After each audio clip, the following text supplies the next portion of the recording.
Hi, welcome back. അപ്പം നമ്മളെ channel ഒത്തിരി പേര് കാണുന്നുണ്ട് എന്നുള്ള ഒത്തിരി കമൻറ്റ്സ് വന്നുകൊണ്ടിരിക്കുന്നുണ്ട്. സോ വളരെ സന്തോഷം ഇത്രയും ആൾക്കാർ കാണുന്നതിന്.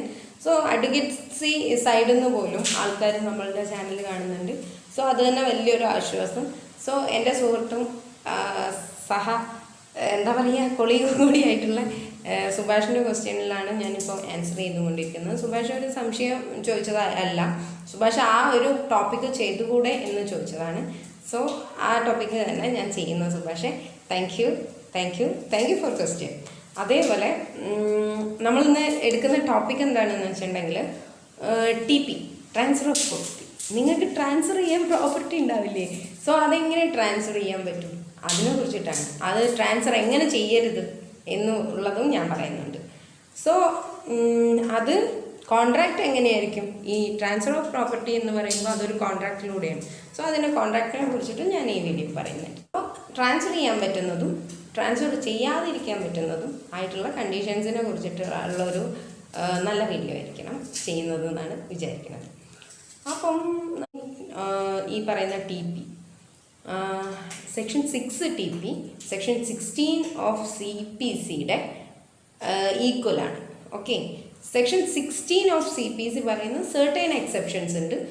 അതിനോടൊപ്പം തന്നെയാണ് ഈ TP പറയുന്ന ഈ സെർട്ടൈൻ എക്സെപ്ഷൻസും.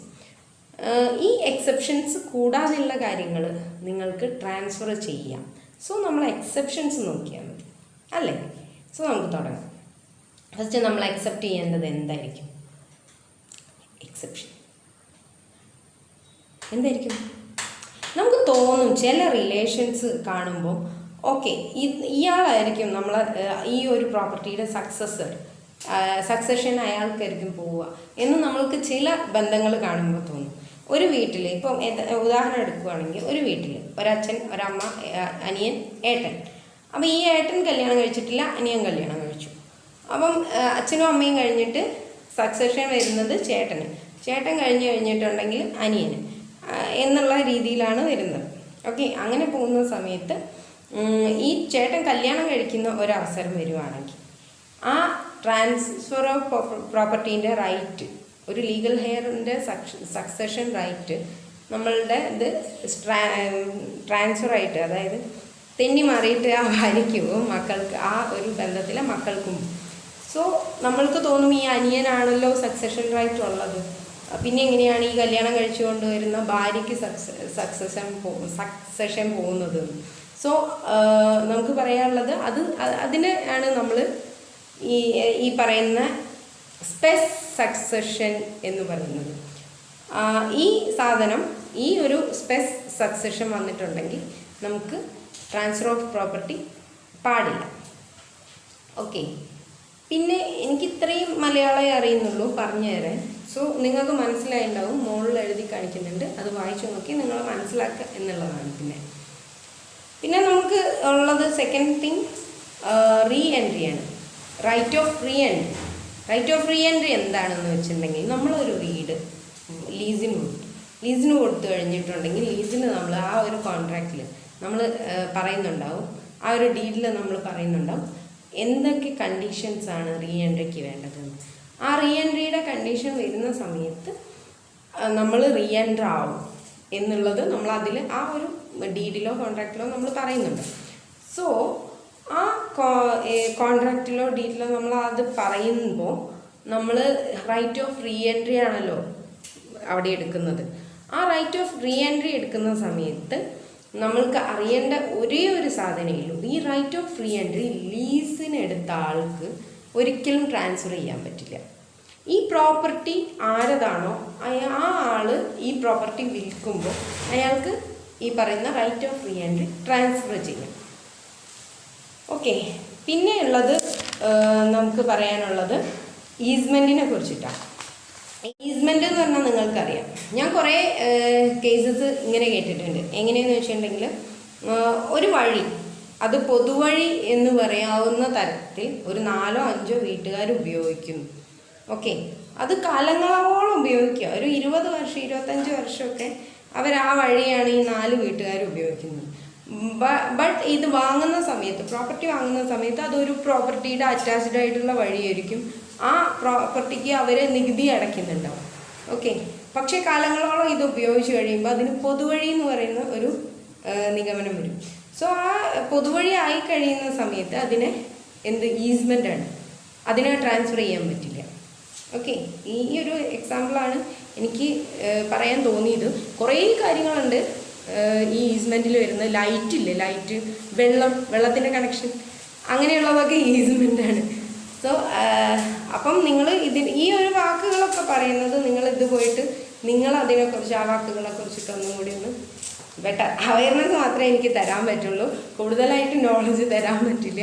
അവയർനെസ് മാത്രം തന്നിട്ട് പോകാമെന്നുള്ളതാണ്.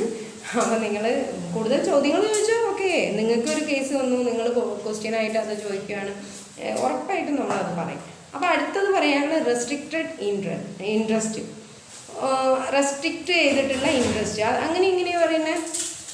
അപ്പം എന്ന് വെച്ചിട്ടുണ്ടെങ്കിൽ നമ്മളെ പ്രോപ്പർട്ടി നമ്മൾ ഒരാൾക്ക് ഇൻട്രസ്റ്റോട് കൂടിയിട്ട് ഒരു വില്ലുണ്ട്. അപ്പോൾ ഇൻട്രസ്റ്റോട് കൂടിയിട്ട് നമ്മളത് കൊടുക്കുന്നു. ഓക്കെ, കൊടുക്കുന്ന സമയത്ത് അതൊരു റെസ്ട്രിക്റ്റഡ് ഇൻട്രസ്റ്റിൻ്റെ പുറത്താണ് കൊടുക്കുന്നത്.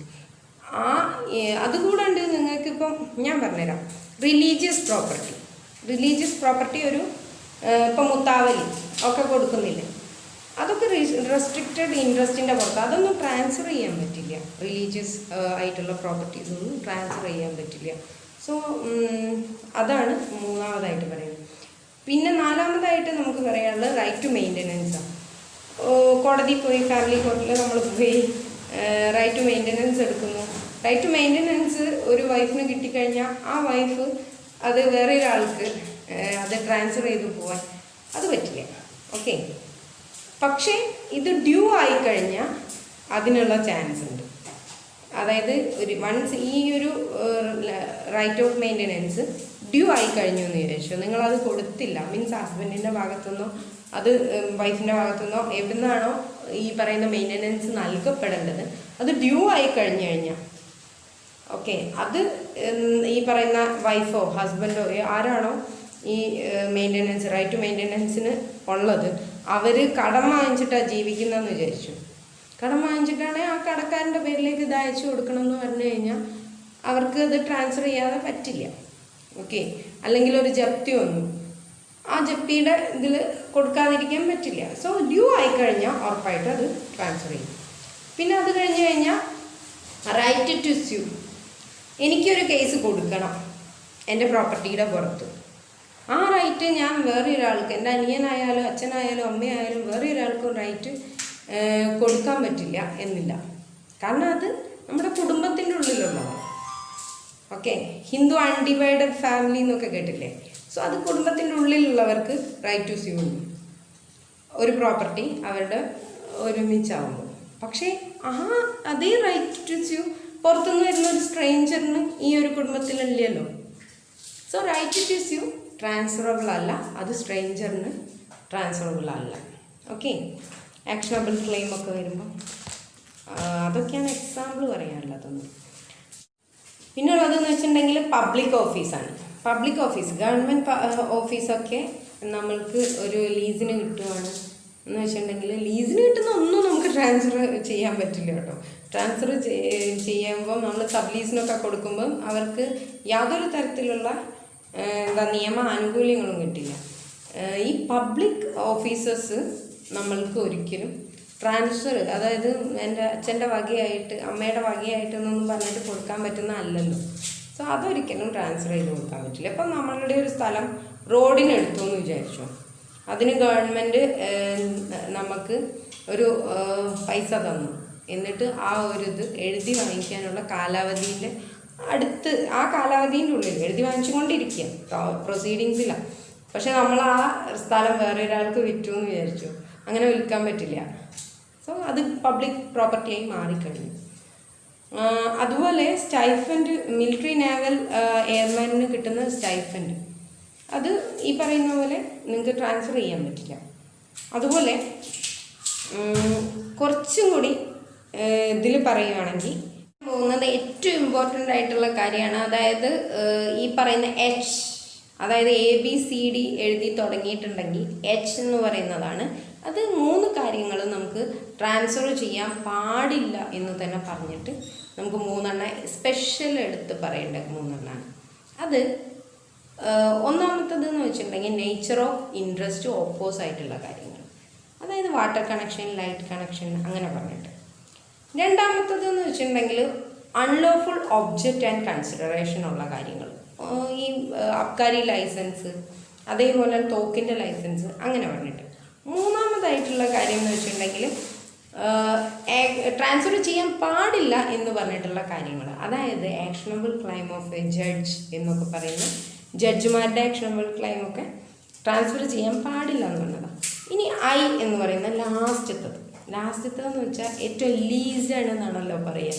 സോ അങ്ങനെ ഫാർമറിനും ടെനൻസിനും ഒക്കെ പതിച്ചു കൊടുക്കുന്ന ഭൂമി ഉണ്ടല്ലോ ഗവൺമെൻറ്, അതൊരിക്കലും ട്രാൻസ്ഫർ ചെയ്യാൻ പാടില്ല. ഇത്രയാണ് നമുക്ക് ട്രാൻസ്ഫർ ചെയ്യാൻ പറ്റാത്തതെന്നാണ് പറയുന്നത്. ഇനി സെക്ഷൻ 16 ഓഫ് കോൺട്രാക്ട് ആക്ട് എന്തായിരിക്കും നമ്മളോട് പറയുന്നുണ്ടാവുക?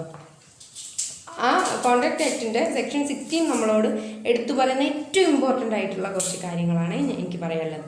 വില്ലിനെ കുറിച്ചിട്ട് പറയുന്നുണ്ട്, അതുകൂടാണ്ട് അൺഡ്യൂ ഇൻഫ്ലുവൻസിനെ കുറിച്ച് പറയുന്നുണ്ട്, പിന്നെ പറയുന്നത് അൺകോൺഷ്യസ് ബാർഗെയിനെ കുറിച്ച്, അൺകോൺഷ്യസബിൾ ബാർഗെയിനെ കുറിച്ച് പറയുന്നുണ്ട്. സോ ഇത്രയും കാര്യങ്ങളാണ് സെക്ഷൻ 16 പറയുന്നത്. ഏത് കോൺട്രാക്ട് ആക്ടിൻ്റെ 1882 കോൺട്രാക്ട് ആക്ടിൻ്റെ സെക്ഷൻ 16 പറയുന്ന കാര്യങ്ങളാണ് ഇത്രയും കാര്യങ്ങൾ. സോ ഇത്രയും കാര്യങ്ങളും കൂടി നോക്കിയിട്ട് പോവാം. എന്താണ് വില്ല് ചെയ്യുന്നത്? വില്ല് എന്തുകൊണ്ടാണ് ട്രാൻസ്ഫറബിൾ അല്ല എന്ന് പറയുന്നത്? സോ ആ വില്ല് ഒരു വ്യക്തി, ഞാൻ എൻ്റെ 60 വയസ്സിൽ മരണപ്പെടുന്നതിന് തൊട്ട് മുമ്പ് ഞാൻ എൻ്റെ ലീഗൽ ഹെയർസിന് എഴുതി കൊടുക്കുന്നു. അതായത് ഞാൻ കല്യാണം കഴിച്ചിട്ടില്ല. അപ്പോൾ എൻ്റെ ലീഗൽ ഹെയർസായിട്ട് വരുന്നത് അടുത്ത് എൻ്റെ അനിയൻ്റെ ഭാര്യ അല്ലെങ്കിൽ അനിയൻ അങ്ങനെ പറയുന്ന ആൾക്കാരായിരിക്കും. സോ അവർക്ക് ഞാൻ ഇത് എഴുതി കൊടുക്കുന്നു, അല്ലെങ്കിൽ എൻ്റെ കുടുംബത്തിൽ എനിക്ക് ഇഷ്ടപ്പെട്ട ആൾക്കാർക്ക് ഈ സാധനം വില്ലോട് കൂടിയിട്ട് എഴുതി കൊടുക്കുന്നു. സോ ഡോമിനേഷൻ ഓഫ് വില്ല് അവിടെ നിലനിൽക്കുമ്പോൾ നമുക്ക് ഈ പ്രോപ്പർട്ടി ട്രാൻസ്ഫർ ചെയ്യാൻ പറ്റില്ല. പിന്നെയുള്ളത് നമ്മൾ പറഞ്ഞല്ലോ, ഫിഡ്യൂഷ്യറി റിലേഷൻഷിപ്പിനെ കുറിച്ചിട്ടാണ് അൺഡ്യൂ ഇൻഫ്ലുവൻസിൽ എനിക്ക് പറയാറ്. അൺഡ്യൂ ഇൻഫ്ലുവൻസ് വലിയൊരു സെക്ഷൻ തന്നെയാണ് കേട്ടോ. ഈ ഫിഡ്യൂഷ്യറി റിലേഷൻഷിപ്പ് എന്താ? ക്ലയൻറ്റും അഡ്വക്കേറ്റും തമ്മിൽ ഉള്ള റിലേഷൻഷിപ്പ്. ചില ക്ലയൻസ് നമുക്ക് വില്ല് കൊണ്ടുതരും, സാറേ ഇത് കയ്യിൽ പിടിച്ചോളൂ, എന്നിട്ട് ഞാൻ പറയുന്ന ആൾക്ക് ഇത് കൊണ്ട് കൊടുത്താൽ മതി, അല്ലെങ്കിൽ സാറ് ഇത് സൂക്ഷിച്ചോളൂ, സാറിത് ക്രയവിക്രയം ചെയ്തോളൂ എന്നും പറഞ്ഞിട്ട് നമുക്ക് കൊണ്ടുതരും.